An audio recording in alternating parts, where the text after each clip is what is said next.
Assalamu alaikum wa rahmatullah. May the peace, mercy, and blessings of Allah subhanahu wa ta'ala be upon all of you. Thank you for welcoming us into your home this evening to share in the conversations. My name is Maimuna Hussein. We welcome you from our beautiful studio here and for Islam in Life tonight. We want to remind you that Islam in Life can also be found as a podcast after tonight, inshallah, on some links that will start to come up on the bottom of your screen. So you can find it on our own Islam in Life podcast. You can find it on Google Podcasts. You can find it on Spotify, Amazon Music, Google TuneIn and Alexa, iHeartRadio, Player FM, as well as Podchaser, as well as the Samsung podcast app. So if you like what you hear, if you want to recommend it to friends and you're on the move, you can definitely be listening in and at least engaging in the conversation that way. So, as we begin, we say Bismillahir Rahmanir Rahim. We begin with the remembrance and praise of Allah subhanahu wa ta'ala as we begin with anything that we hope will be of goodness, insha'Allah. And so let us begin with some recitation of the Holy Quran.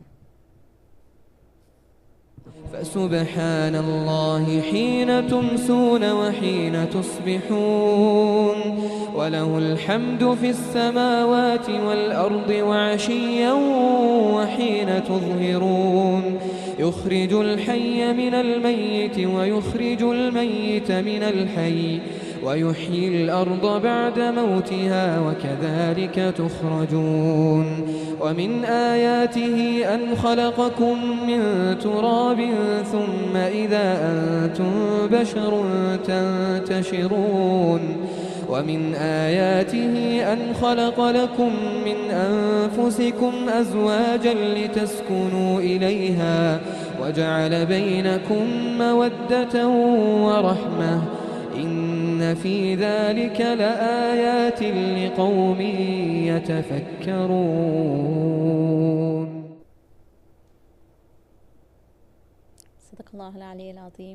I want to also welcome Brother Khalid Al-Qazaz, my co-host tonight. And Brother Khalid, if you want to share a little bit with us about the premise of the show and what we hope to usually, achieve with Islam in Life over time. طيب بسم الله الرحمن الرحيم الحمد لله والصلاة والسلام على رسول الله. As we are doing every week, we're trying to start and initiate conversations that stem from our Islamic perspective and Islamic worldview. And we try to set an agenda that is Muslim-based and respects the Muslim mind and understands where is the Muslim framework coming from, and helping our audience, our Muslim communities across North America to come up with an appreciation and an understanding of how to live Islam now and here, inshallah. So we try to do this through conversations around issues of life, issues that they face on day-to-day basis, beyond the scope of fiqh alone, or the understanding of the halal and haram, understanding how the objectives of Sharia, understanding basically how to apply this beautiful religion on everything that we face and all issues that we deal with and live with.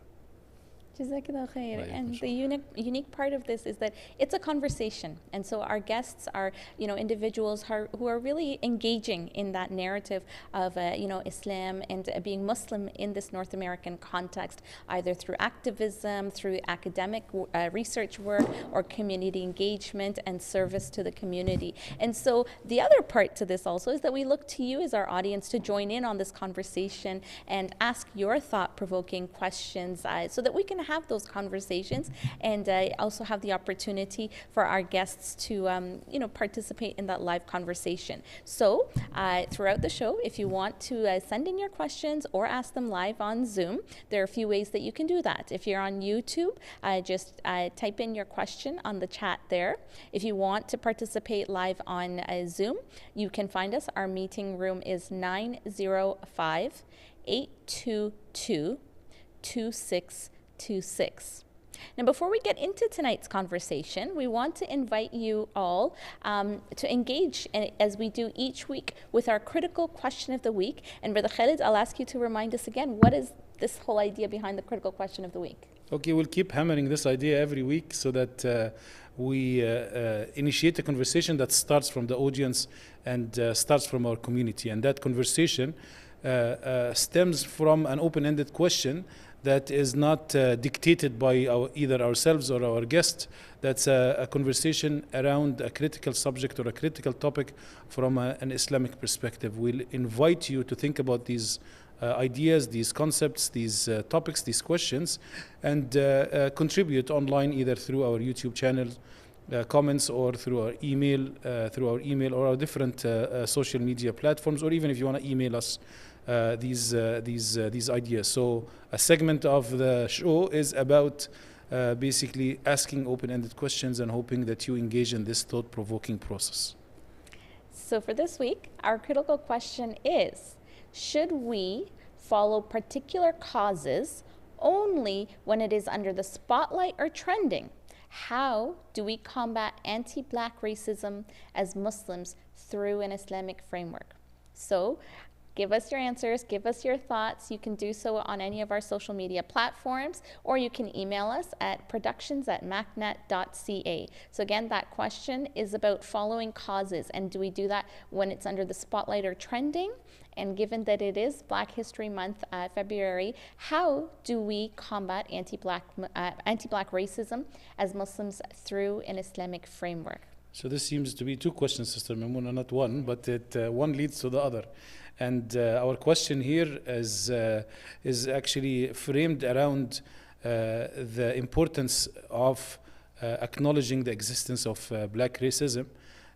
But how do we tackle this from an Islamic perspective? And do we limit it into the space of remembrance or into the space of recognition, or we go beyond this? And we as Muslims have an obligation that stems from our understanding of Islam onto combating all forms of racism. So how do we do this? How do we recognize this and continue this, and not only keep it limited to a particular time or a particular focus, either driven internally or externally? All right, so now moving on to tonight's episode.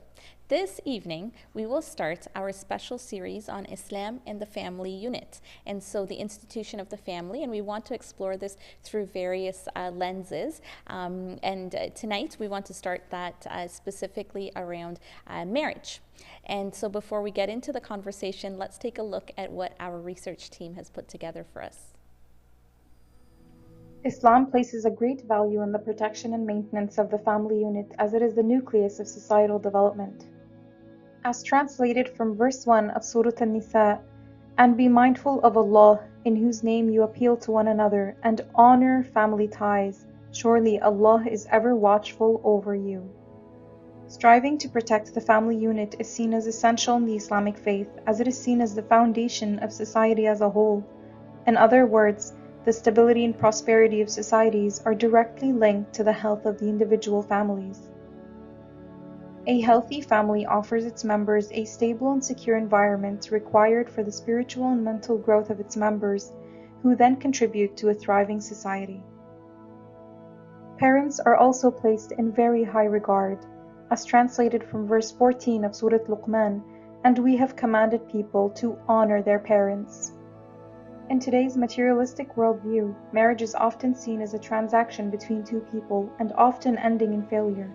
According to the Statista Research Department, there were about 2.78 million people who obtained a legal divorce in Canada in 2022. This figure has been steadily increasing since the year 2000, during which there were about 1.88 million divorcees in Canada. Marriage in Islam is a sacred act and a legal agreement upon which families are built, as translated from Surah Ar-Rum, ayah 21, "And one of his signs is that he created for you spouses from among yourselves, so that you may find comfort in them, and he has placed between you compassion and mercy." Also, our beloved Prophet Muhammad is reported to have said, "When a person gets married, he has completed half of his religion." In the Quran, the husband and wife are described as garments for one another. Marriage being the most intimate and loving relationship, each should serve as a cover and a protection for the other. This concept of a garment implies that each party has equal responsibility in building a tranquil home that can serve as a refuge from the outside dangers. In his article on 10 Habits of Happy Muslim Couples, Muhammad Faris, the author of The Productive Muslim, outlines the top three as being 1. That they love each other for the sake of Allah, 2. That they are grateful for each other, and 3. That they communicate like best friends. And among the most important ingredients of a successful marriage is a close relationship with Allah subhanahu wa ta'ala by living a God-centered marriage in which both parties fear Allah in fulfilling their marital duties. Today, along with Dr. Jasser Auda, scholar of Islamic law, and Sister Hala Benini, psychologist and faith-based therapist, we will discuss the importance of family in the Islamic paradigm, as well as the hows and whys of building, maintaining, and growing spousal relationships. Welcome back. So we're excited to have this conversation with two guests who are joining us. And so our first guest is Dr. Jasser Auda. Dr. Jasser Auda is a scholar of Islamic legal theory and president of Maqasid Institute. He serves on several fiqh councils globally, and he's also written over 25 books that have been also in multiple languages, actually, that have been translated as well. And our second guest this evening is Sister Hala Benani, who has her master's in clinical psychology, and she's been serving thousands with faith-based counseling since 1998. And she has founded and runs two very successful programs on marriage, one called The 5 Pillars of Marriage and the other one called Mindful Hearts, which we will invite her to speak about later this evening. And Hala has also received, she's also received multiple other certifications, and inshallah we will also have her share from her expertise. So to begin with, I'll ask Brother Khalid to introduce some of the questions that we want to engage in. And just a reminder, there's live questions and answers, so please get those in whenever that comes to your mind, inshallah. Go ahead, sorry. Okay, jazakumullah khair. So we're very fortunate to have two people I respect for their great work that they do, and also we have alhamdulillah, good working relationship towards offering many programs. Sister Hala participated at our convention last year, and Dr. Jasser is a key contributor to our e-learning platform, elearning.macnet.ca, and we continuously learn from both of them throughout. Dr. Jasser, and this is an area that you've written about a lot, and especially at a time where we live in a society where the concept of family is evolving and changing, and there are different perspectives to this institute that was preserved for the longest time across different religions. We want to bring it back to our community and to reiterate the importance of family within the Muslim worldview or the Islamic paradigm that we would love to live with. And we want to highlight on basically talking about the Muslim family in how do we live as a Muslim family in the context of now and in the societies that we live in now. Dr. Jasser. Barakallah fikum, akhi, and congratulations for coming back, the program being back on air. Alhamdulillah, salatu wassalam ala Rasulullah sallallahu alayhi wa sallam. We always refer to the Quran for our Islamic worldview. And the Quran does not have the word family or usra, but has the word zawaj or marriage, as well as other words of the relationships between people and their families from the mother's side, al-arham, or families from the father's side, al-ashar. And therefore, the cornerstone in a strong family in Islam is a strong marriage. Marriage is what the Quran is addressing in very extensive ways. And marriage starts by acknowledging that it's one of the blessings of Allah subhanahu wa ta'ala, and that the purpose of it is to find tranquility and love and mercy, and to connect all of these things that Allah wants us to connect. And if we get that right, then the family, which comes from the marriage, will be doing well. The problem is that we don't get marriage right in Islam, and we have many Muslim customs and cultures that actually do not help uh, Muslim youth to practice the Islamic marriage as it is. We have so many economic and social factors that interrupt the sunnah of the Prophet ﷺ in the facilitation of marriage for the younger ones. And I think it starts there with the new generation getting married when they want to get married and facilitating for them to get married, and not to put marriage in a very strict cultural or economic or social box that does not belong to the principles of Islam. And if we do that, perhaps they will learn to build strong families because they chose their marriages well and they went about marriages in an Islamic way. Jazakallah khair, Dr. Jasser. I want to maybe invite Sister Hala to build on this. So, looking at this institution of family in the Quran, there's multiple verses that talk about this, and so there's a huge focus on looking at this as kind of the core institution that nurtures everything else. Yourself, having worked in this space for so long, and working with people at various stages of their marriage, how would one actually start to even and think about marriage, choose a partner, as Dr. Jesser is saying, perhaps to support young people who want to get married? How should we actually be thinking about this and approaching this? Be here and pick my favorite topic, alhamdulillah. I love talking about building a beautiful marriage and building the family. It is critical for us to look at the marriage as the building block of society and look at it as, if in marriage, if we have a happy, harmonious marriage, it is the soil in which the kids grow in, right? And if we have a healthy soil and we raise these children with love and mutual respect, and we instill in them the love and compassion and the excitement about the deen, then we create fortresses for them where they are protected. They're protected from so many things from the outside world, and they are prepared. We give them the tools. Now, as far as choosing a spouse, this is probably the most critical aspect of marriage, because you can apply all the best marriage skills. You can learn how to communicate, how to resolve conflict, and do everything correctly. But if you don't choose a compatible partner, then you're going to definitely face some challenges. So one of the things that I find many of our communities do, they focus more on nationality, age, and profession.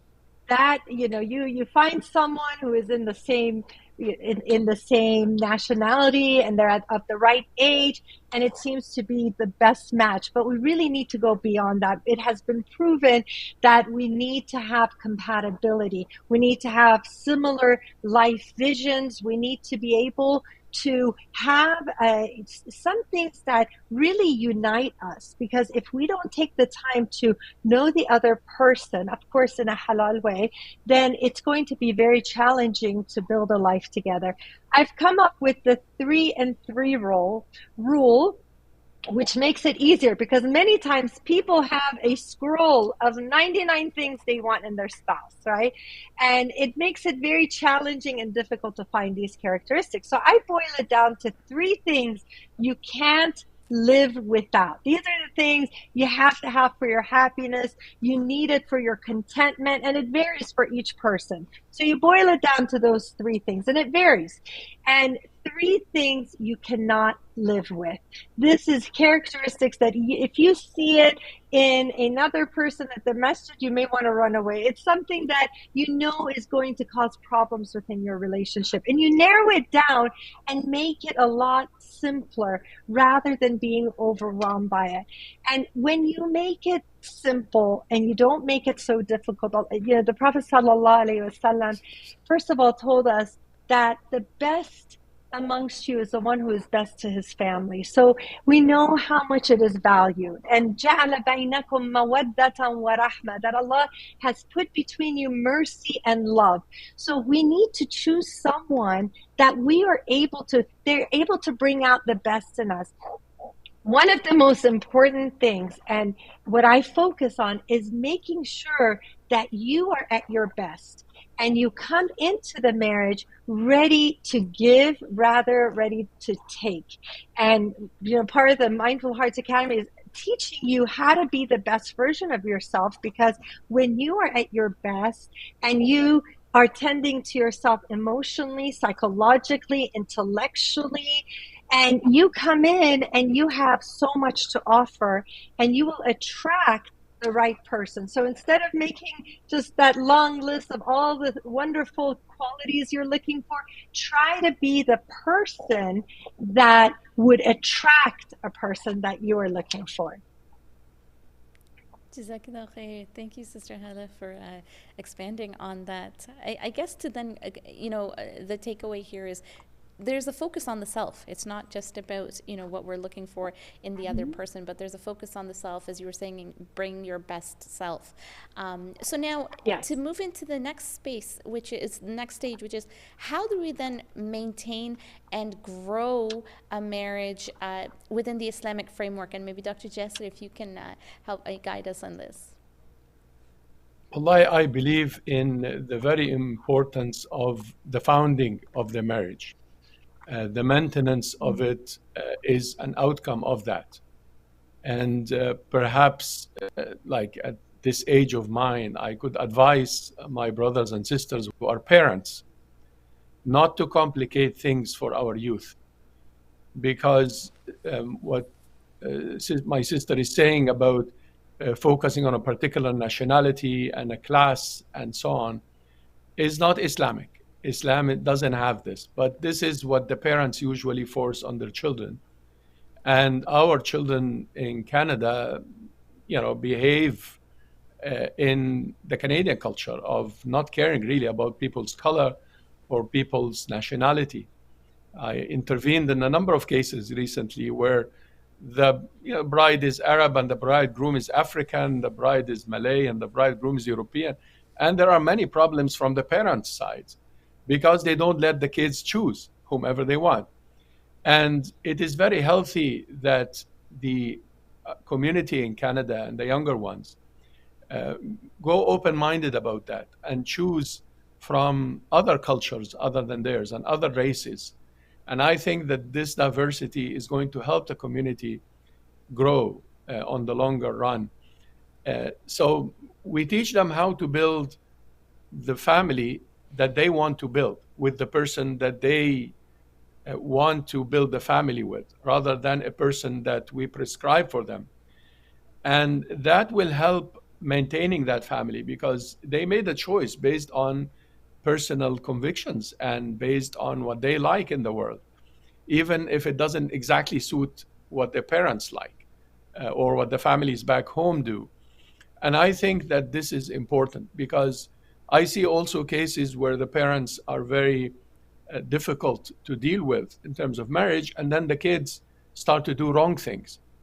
And then they fail to build marriages and maintain marriages because they did not learn to marry from a younger age. And they went in wrong ways, sometimes small mistakes, sometimes bigger mistakes, until they are 25 or 30 because of the parents' issues.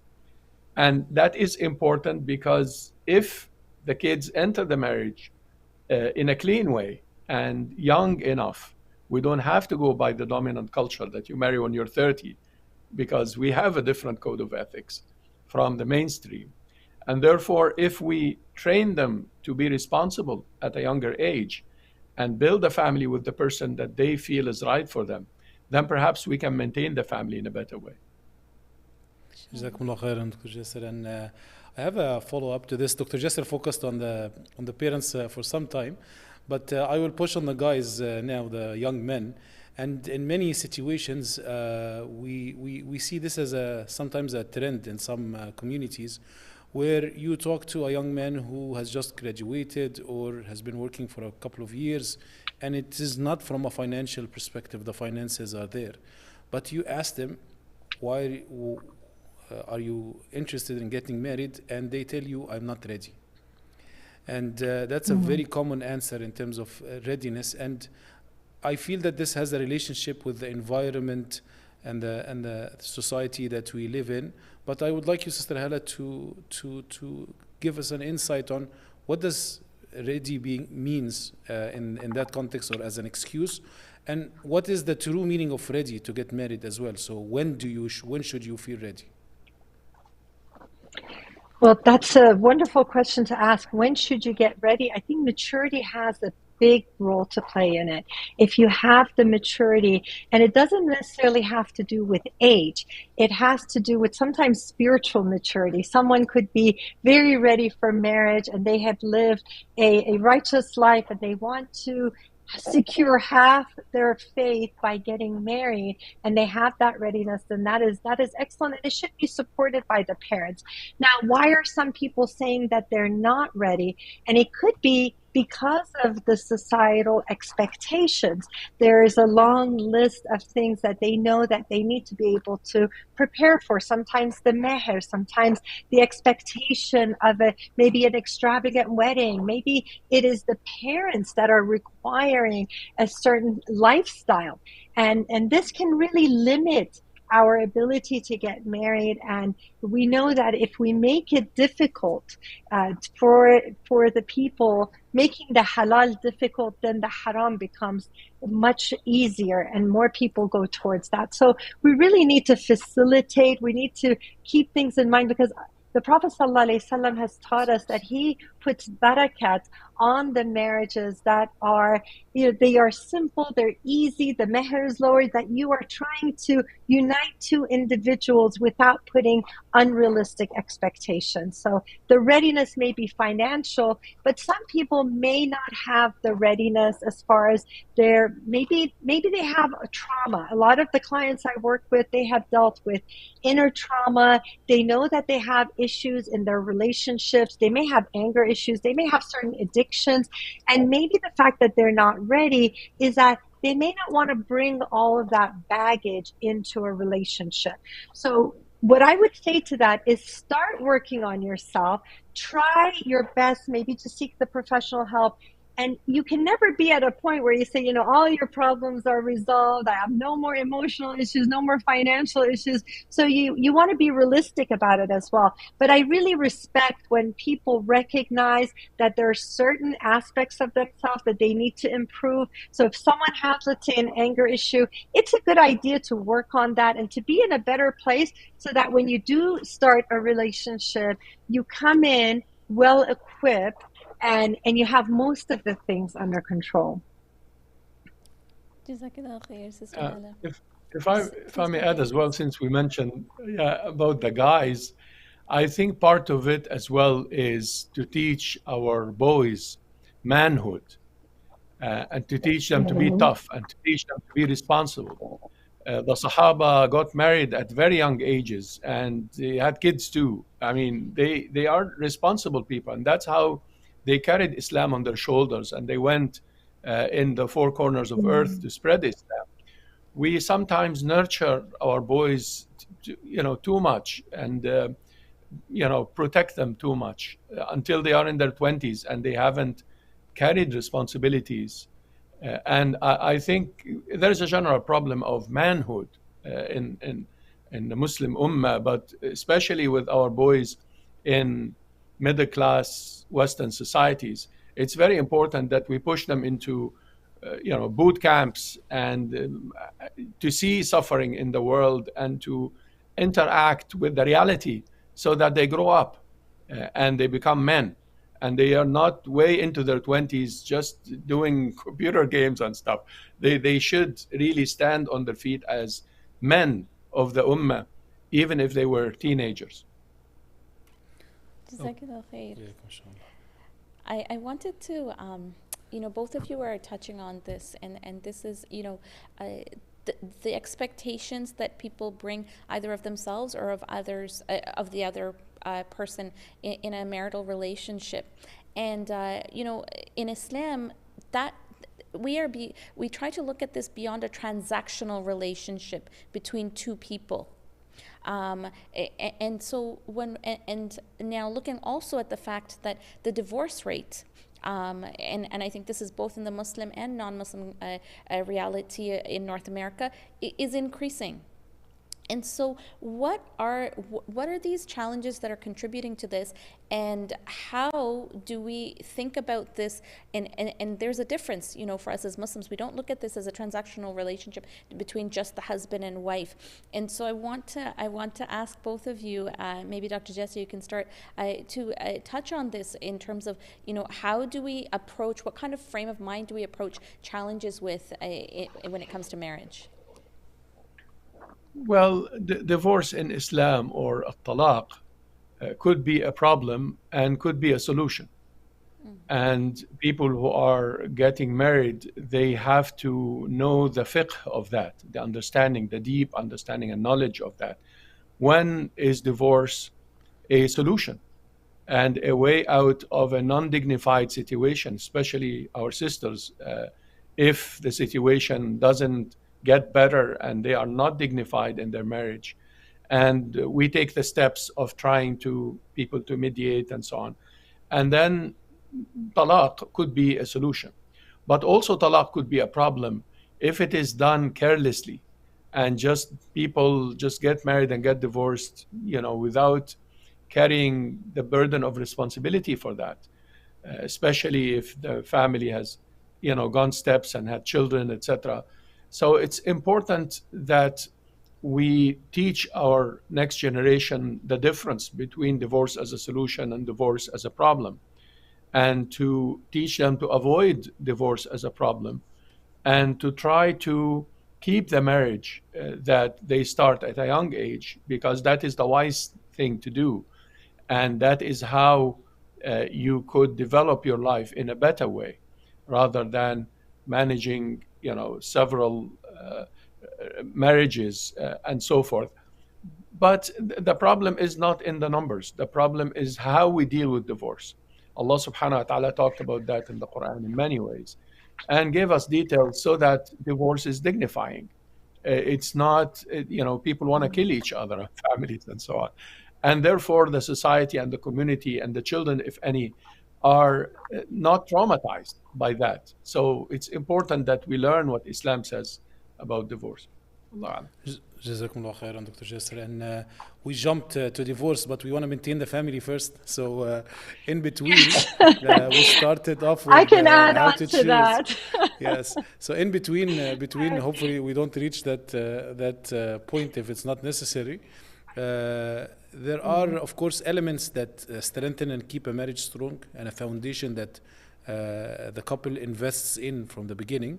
This is something we'd like to hear about.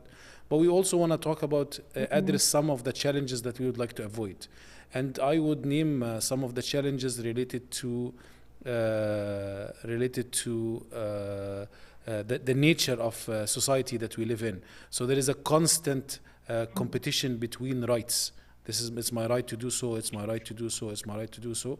And then there is also a contractual type of relationship where some of our mashayikh who do the wedding, some people would go at length into so many conditions in the marriage contract, and it is how much I give and how much I take, a very materialistic contract. And I see this as part of those challenges. So how do we mitigate some of these challenges? How do we build a foundation that keeps this marriage healthy and strong and flourishing? A secret recipe. Do you have a secret recipe? I have the secret recipe for sure, inshallah. They've done 40 years of marriage research, right?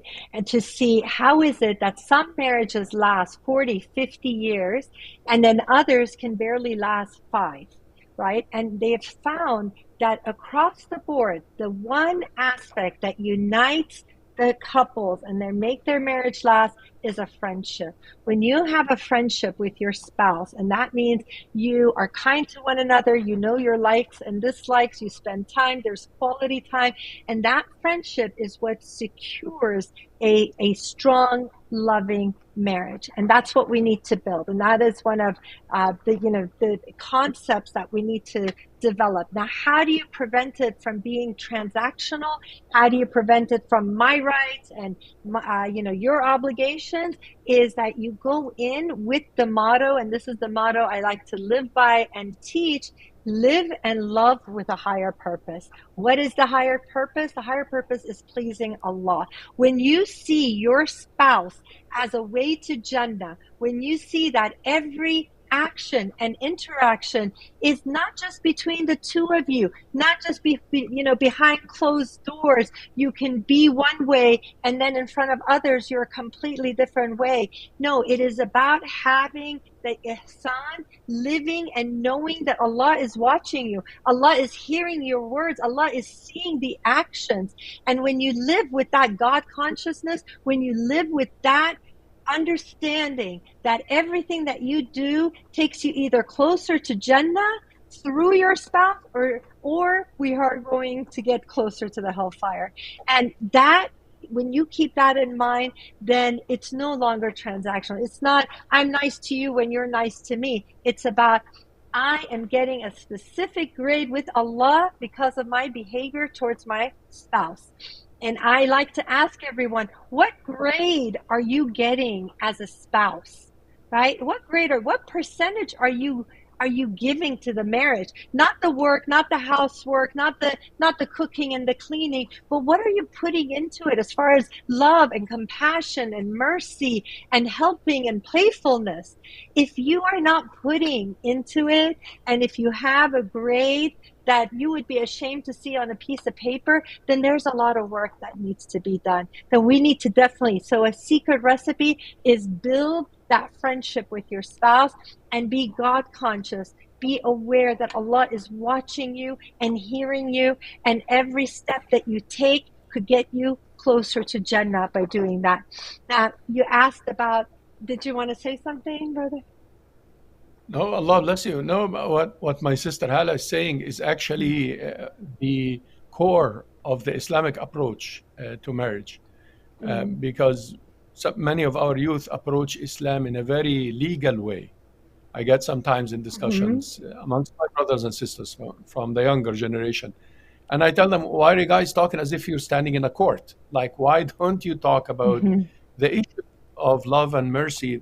Why do you say Imam this said that, and there is an fiqhi opinion that I cannot do this? Oh, but Imam this said that a woman has to do this in the kitchen. Well, like, that is not really the right approach to Islam. I think we legalized Islam too much in our community.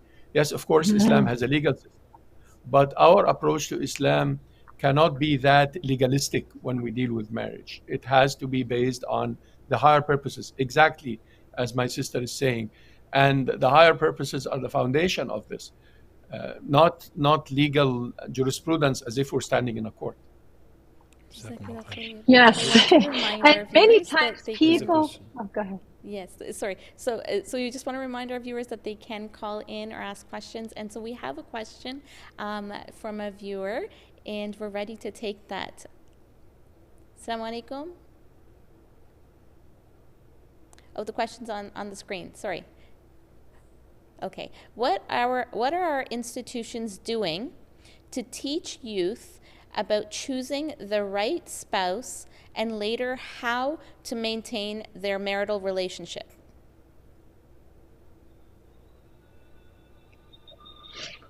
So, would you like to take that, brother? We're doing TV programs, and that's one of them. Like, please, go ahead. Go ahead, sister. Right. Well, educating, yes. And mashallah, brother, you have written many books on marriage, and I'm sure, educating ourselves is so important, whether it's through books or through programs. I know, my husband and I have dedicated our lives to helping save Muslim marriages, helping them educate them. We did a premarital program for individuals that, a lot of times when people are getting married, they think, oh, we're so in love. We don't need anything. Our love is gonna, keep us strong. And we thought, what would appeal to this population that feels like they're so in love and they don't need to learn? So we brought in a comedian, Baba Ali, and I teach the information and he makes it entertaining. So you need to find ways to educate our youth, because every marriage lecture that I've ever gone to at a masjid, it's rights and responsibilities. It makes it very dull, and like the brother was saying, it becomes like, it is like a law course that you're taking. We really need to approach it with the love and the compassion. First of all, as parents, we need to set the example. We need to make marriage so appealing in the way we treat with one another that our kids can't wait to get married. If kids are afraid of getting married, if they're repulsed by it, that means we have not done our part in being role models for them. So the institutions, that's good, but it starts in the home. And like I said, our marriage is the soil. So we can't outsource that. We got to start in our own home, in our own marriages, in the way we talk, in the way we can respect, and in the way we resolve conflict. And if we do that, our kids will have a very positive outlook towards marriage, inshallah. An additional note, perhaps, about teaching and education. I think it's important that we educate our children that there are different levels of love. And the most superficial is the material level.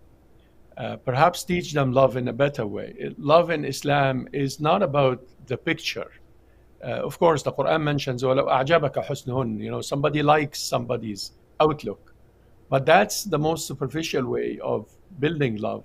There are deeper ways of loving the person based on knowing them and based on having a history together and based on building things together and doing ibadah together and giving charity together and being, together in times of toughness and times of good.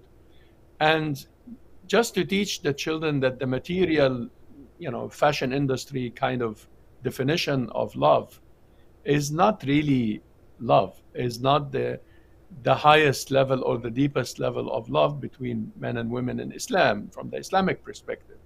It is deeper than that because it is friendship, as my sister is saying, and it has to do with Allah subhanahu wa ta'ala.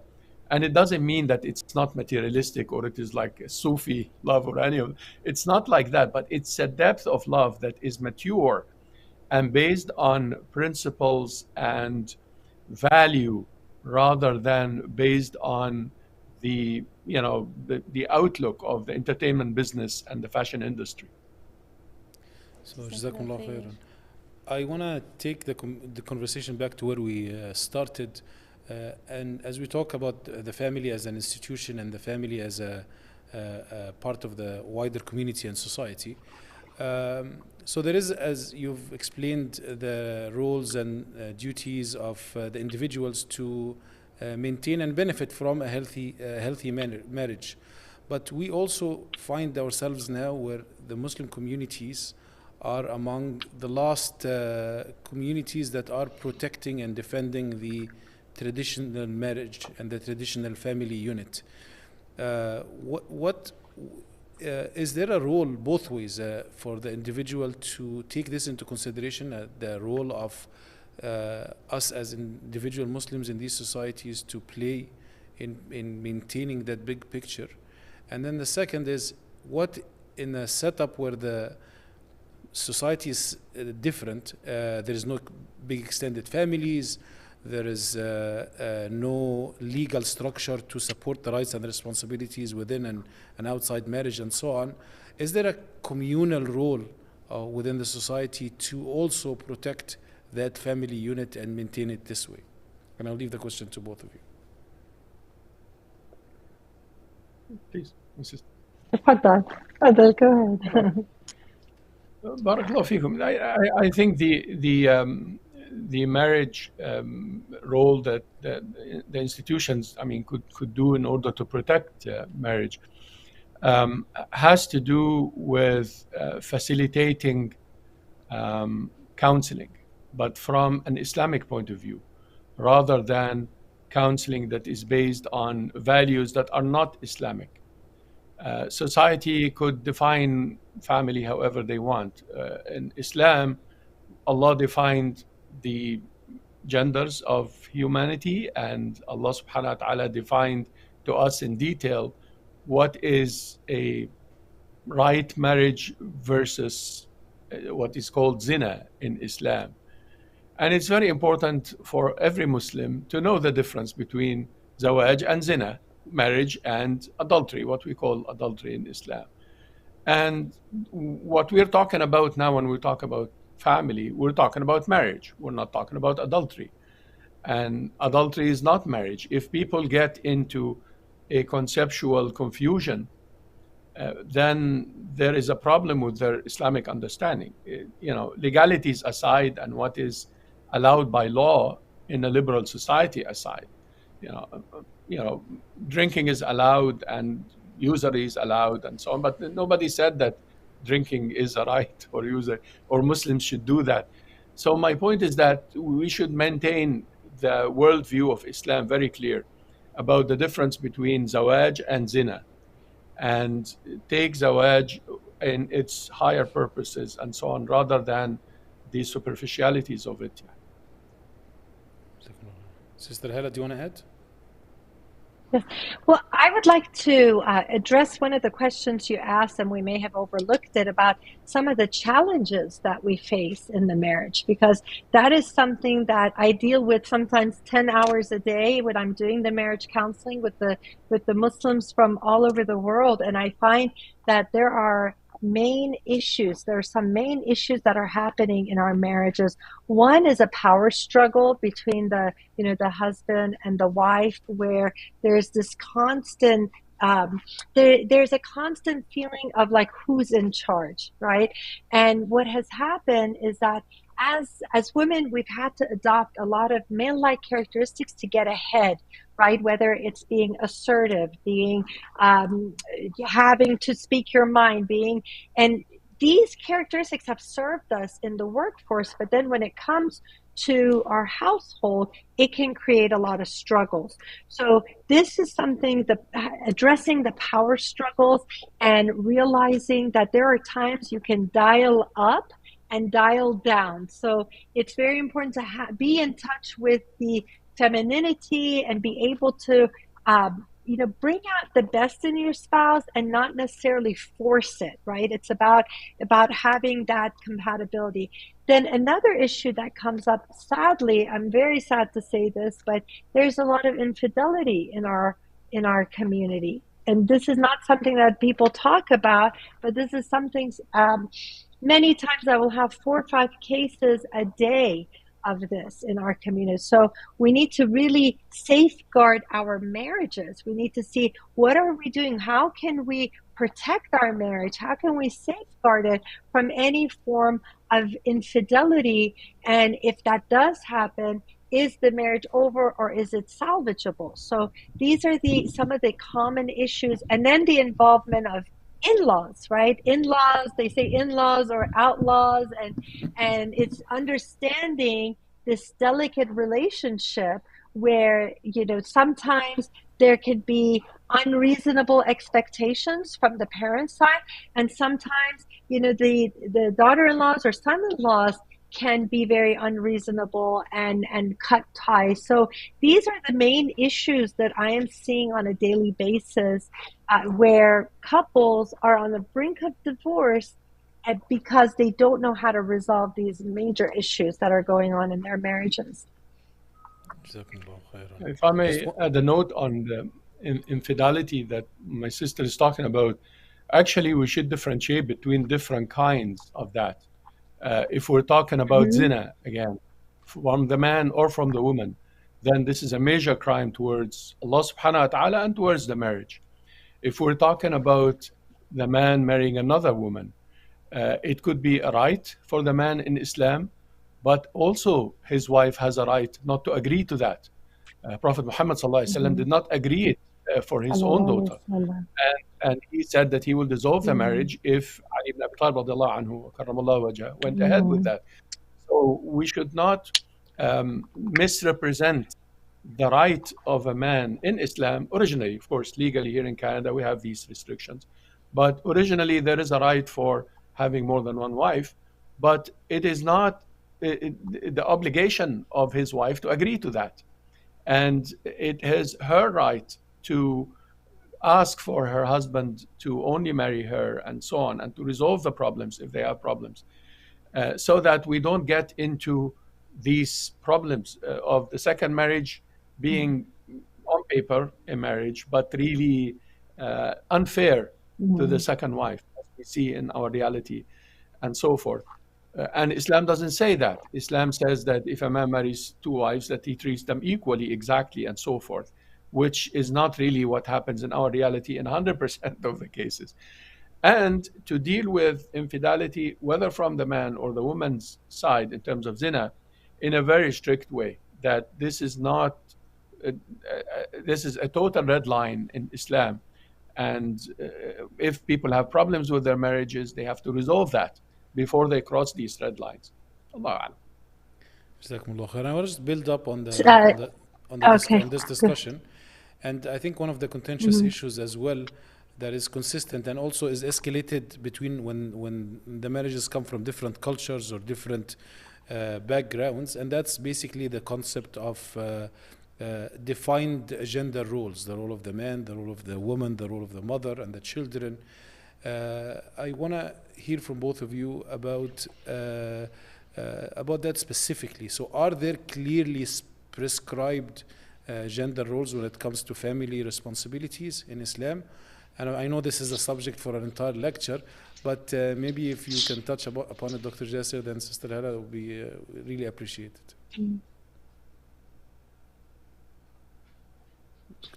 Well, it's well, let's say that this is not set in stone in terms of the Islamic law or the Islamic fiqh. It's not an obligation for a woman to do something or a man to do something, except for the man to support the family, because Allah subhanahu wa ta'ala created the males and females in different ways. And it's an obligation of the man primarily to support the family, and an obligation for the woman primarily to care for the children. It doesn't mean that the male doesn't care for the children or the female doesn't help with the family, but these are the primary roles. Now, the details of this is subject to culture and subject to customs. What I noticed in dealing with some cases is that people want the best or what suits them from every culture. You know, they want the rights from Islam and the rights from secular societies, both of them. And therefore, it doesn't work like that. So if you have your rights from Islam, you have to maintain your responsibilities, and you have to maintain the roles that, the Islamic paradigm, as defined historically, could tell you. But if you want to go in terms of Western culture in a particular way, husband and wife could agree on that in Islam, on any setup, but they have to respect that, you see.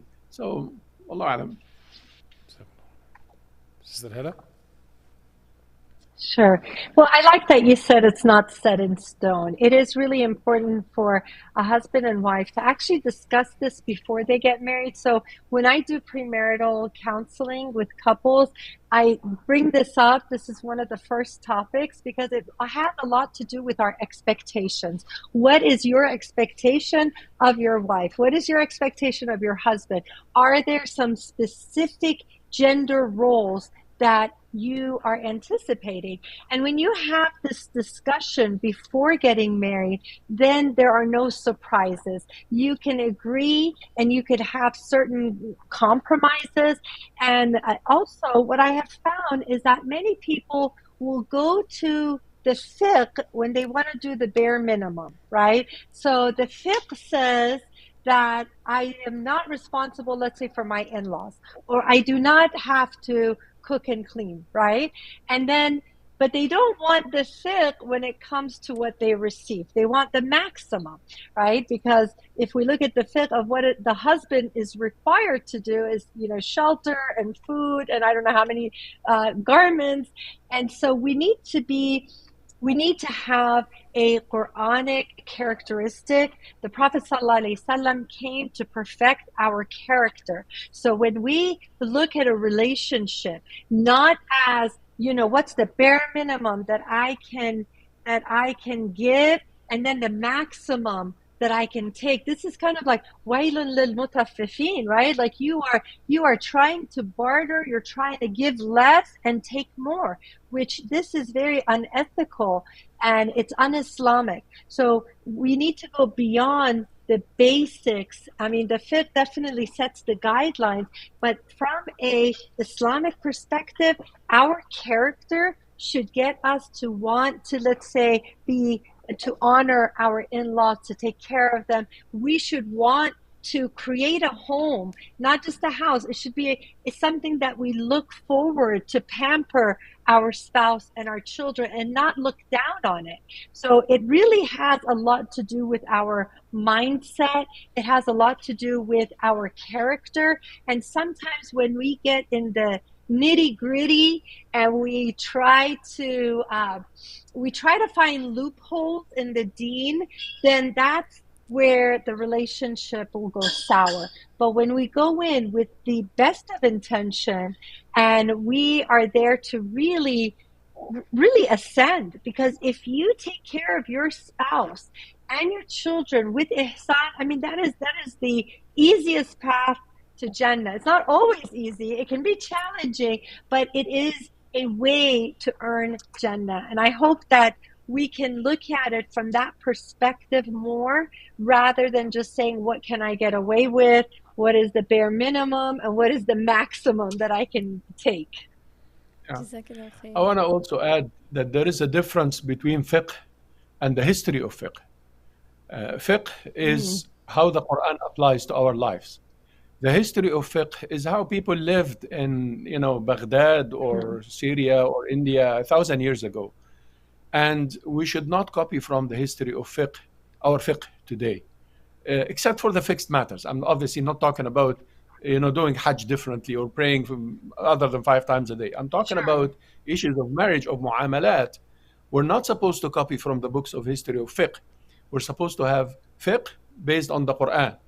And what my sister is talking about in building a home is fiqh, not what Imam this and that said because they had this in the culture of Baghdad or Cairo or Morocco of 500 years ago. Jazakumullah khair. And this discussion can go forever, and there is so much interest in what you both are bringing. MashaAllah, Jazakumullah khair, and both of you. And I'm sure we will have follow-ups, and we hope that you can come back with us again and have follow-ups for this discussion. Inshallah. Every aspect that we discussed today can be a segment on its own. Sister Maimuna, do you want to? Jazakallah khair. And I think what's really nice is the perspective that both of you bring from the as a scholar, Dr. Jasser, and then Sister Hala, from really what you're seeing in your practice over the last over 25 years. So Jazakallah khair for the insight that you have both brought to this discussion and helped to bring it alive, alhamdulillah. And this, for those of you that are joining us tonight, this is the first in our sessions, in our episodes on the institution of family in Islam. And so, Brother Khalid, what are some other episodes that we can look forward to over the course of the coming weeks, inshallah, on this topic? So, inshallah, we'll address many aspects. And next week, as we did today, we spoke about marriage, which is a big change in one's life. But the other bigger change is when you start to have kids. So, next week, inshallah, we'll address parenting and challenges of parenting, or parenting from an Islamic perspective, and we hope to have a good discussion about this. Jazakallah khair. So join us on Thursday nights, that's 7:30, and we will continue to have these conversations and entertain your live Q&A. Brother Khalid, if you can do a closing dua for us tonight. Jazakallah khairan. Subhanak Allahumma bihamdik. نشهد أن لا إله إلا أنت نستغفرك ونتوب إليك بسم الله الرحمن الرحيم والعصر إن الإنسان لفي خسر إلا الذين آمنوا وعملوا الصالحات وتواصوا بالحق وتواصوا بالصبر. جزاكم الله خيرا والسلام عليكم ورحمة الله.